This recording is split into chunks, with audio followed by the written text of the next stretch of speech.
সেই স্টেজে বসে আমি আর আপনি বয়ান করেছি ওয়াতাসিমু বিহাবিলিল্লাহি জামিআন ওয়ালা তাফাররাকু।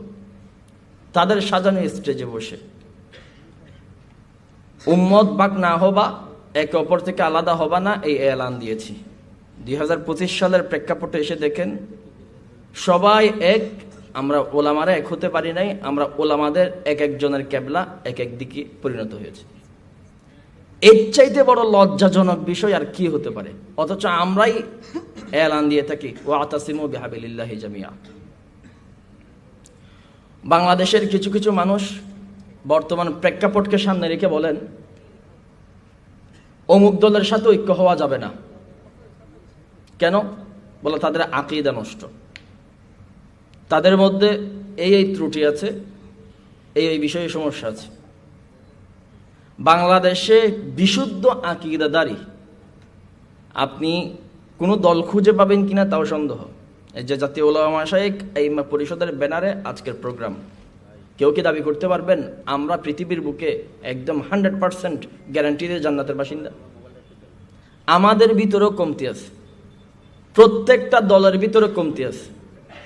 যে সমস্ত মাওলানারা ঐক্যের ফর্মুলা পেশ করছে, যাদের সাথে ঐক্য করবে, অথচ তাদের শরীর থেকে এমন দুর্গন্ধ, যে দুর্গন্ধ যাদের সাথে আকীদা এখন একটু 19-20 বলতেছে, তাদের চাইতে অনেক বেশি জঘন্য। ছোট্ট কয়েকটি উদাহরণ দিলে বুঝবেন। আমাদের বাংলাদেশে আলেম ওলামাদের পরিবেশে আফগানিস্তানের উপমা খুব চলে। আফগানিস্তান যখন আমেরিকা বিরোধী যুদ্ধ করেছে 20টা বছর দীর্ঘ, আফগানিস্তান কয়েকটা দলকে সাথে নিয়ে আমেরিকা বিরোধী যুদ্ধটা পরিচালনা করে। খেয়াল রাখবেন, যারা আফগানিস্তানের দলিল দেয় আবার বাংলাদেশের ঐক্যের বিপরীতে কথা বলে, ওদের সামনে কথাগুলো রাখবেন। লামাজহাবি যারা আছে আফগানিস্তানের, সকলকে সাথে নিয়েছে। মাজারে শরীফ এক বিভাগ আছে, এক এলাকা আছে, যত রিজভিপন্থী বান্ডারিপন্থী আলেম ওলামা জনসাধারণ আছে সবাইকে সাথে নিয়েছে। শিয়া মুতাজিলাকে সাথে নিয়েছে, সবাইকে সাথে নিয়ে আমেরিকা বিরোধী যুদ্ধ করেছে। অবশেষে বৃহত্তর স্বার্থ রক্ষা করার পরে যার যার যার সাইড তে বুঝে নিয়েছে। আসেন পাকিস্তানের কথা বলি। বাংলাদেশে একজন মেহমান এসেছেন, মুহতারাম ফজলুর রহমান হাফিজাহুল্লাহ, আপনারা দেখেছেন। তার দ্বারা একটা কাজ সংগঠিত হয়েছে, ধাক্কা দিয়ে ইমরান খানকে ফালাইয়ে দিছে। এই কাজ ভালো হয়েছে না খারাপ হয়েছে এটা বলবো না, যদিও বা দুবাইয়ের এক প্রোগ্রামে গিয়ে ভালোই লজ্জা পেয়েছি তিনি এই কাজ কেন করেছেন, এই প্রসঙ্গে যাচ্ছি না। কিন্তু তিনি এই কাজটি করতে গিয়ে পাকিস্তানের সমস্ত দলকে এক টেবিলে নিয়ে আসছেন, এটা পজিটিভ। বাংলাদেশের জমিয়ত, বাংলাদেশের খেলাফত, বাংলাদেশের ইসলামী আন্দোলন, বাংলাদেশের জামাত ইসলাম ফজলুর রহমান সাহেব থেকে এই বিষয়টার জন্য উপমা হিসেবে গ্রহণ করতে পারে এবং এটা শিক্ষা হিসেবে নিতে পারে।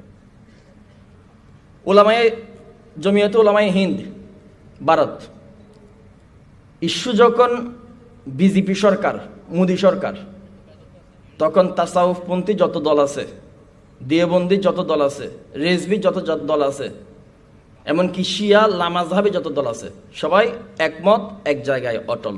কিসের বিরুদ্ধে? মোদীর বিরুদ্ধে।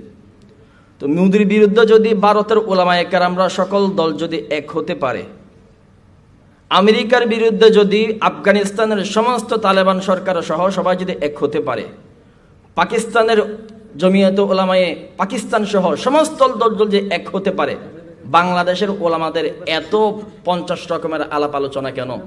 এই থেকেই তো বুঝে নেওয়া দরকার, বৃহত্তর স্বার্থ যখন সামনে আসে, অর্থাৎ জাতীয়বাদ যখন সামনে আসে, অর্থাৎ সেকুলারিজম যখন সামনে আসে, ধর্ম নিরপেক্ষতাবাদ যখন সামনে আসে, তখন এই বড় মুসিবতকে মোকাবেলা করার জন্য একত্ববাদকে সামনে এনে সবাই এক হয়ে যাওয়াটা অপরিহার্য হয়ে যায়, ঠিক কিনা? এতটুকু মেসেজ যদি বুঝে, এতটুকু বিষয় যদি বুঝে, তাহলে এই ইফতিরাকের, এই মতানৈক্যের কি মানে? বাংলাদেশের আওয়ামুন নাস গত 100 বছর পর্যন্ত আমাদের দিকে তাকিয়ে আছেন। এদেরকে আমরা স্টেজে মূলা ধরাইয়া দিছি, আগামীতে আমরা এক হব, আমাদেরকে আপনারা নির্বাচিত করবেন, এরকম কথা বলেছি। অথচ দেখা যায় এখন আমাদের মধ্যেই ওলামায়ে কেরামরা এক একজন এক একদিকে। লজ্জাজনক বিষয় হচ্ছে বাংলাদেশের জনসাধারণের কিবলা ঠিক আছে, কিবলা আছে, আমরা আলেমদের কিবলা নাই। আমি যদি জিজ্ঞাসা করি স্বৈরা শাসকদের বা এদের অনুসারীদের, ভাই তোমাদের রাজনৈতিক কিবলাকে দেখেন, আমি ধর্মীয় কিবলা বলছি না, আমি আকীদার ইমামের কথা বলছি না, বললাম আপনাদের রাজনৈতিক নেতাকে, রাজনৈতিক কিবলাকে। সবাই বলবে জাতির জনক বঙ্গবন্ধু। বঙ্গবন্ধু প্রশ্নে সবাই একমত। বিএনপি পন্থীদেরকে জিজ্ঞাসা করলাম আপনাদের কিবলাকে, বলবে আমাদের কিবলা হলো জিয়াউর রহমান। জাতীয় পার্টিকে জিজ্ঞাসা করবেন, বলবে আমাদের কিবলা হলো ইরশাদ। বলেন তো, আমার সামনে যত অডিয়েন্স আছেন, আমার স্টেজে যত মেহমান আছেন, আমি আপনাকে বিনয়ের সাথে জানতে চাচ্ছি বা আপনি আমাকে জানতে চান, আমার একজন ধর্মীয় নেতা আছেন মুহাম্মদ আরবি, বিশ্বনবী মুহাম্মদ মুস্তাফা সাল্লাল্লাহু আলাইহি সাল্লাম, বাংলাদেশে এই মুহূর্তে আমার রাজনৈতিক কিবলাকে? হা হা লাদেরি, কোনো জবাব নেই। কেন ভাই? আমরা নাকি উম্মতের রাহবার, আমরা নাকি 50,000 লাখ মানুষকে সামনে নিয়ে বলে বয়ান করি ইত্তেফাক ইত্তেহাদের। আমাদের ভিতরে কেন কিবলা ঠিক নাই? আমরা কি বয়ান করব? আর আমরা মানুষদেরকে কি শেখাবো? আমাদের ভিতরে কেন ঐক্য নাই? দিন শেষে দেখা যায় জাতি এখন দিশাহারা হয়ে গেছে আমাদের বেগতিক অবস্থা দেখে।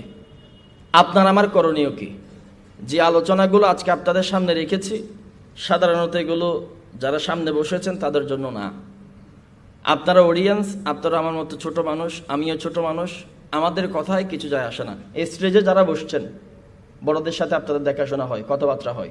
অনুগ্রহপূর্বক বলি, যদি বলেন পা ধরা কর্মসূচি পালন করতে হবে, আমরা সবাই মুরব্বীদের দরবারে গিয়ে পা ধরা কর্মসূচি পালন করব, তবু আল্লাহর ওয়াস্তে আমাদেরকে আর নাক কাটাবেন না, আর জনতার সামনে বেজ্জতি করবেন না।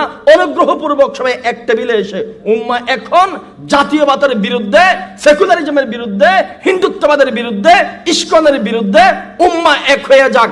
আকীদার মারামারি হবে, আগে সংসদের চেয়ার বুঝে নেন।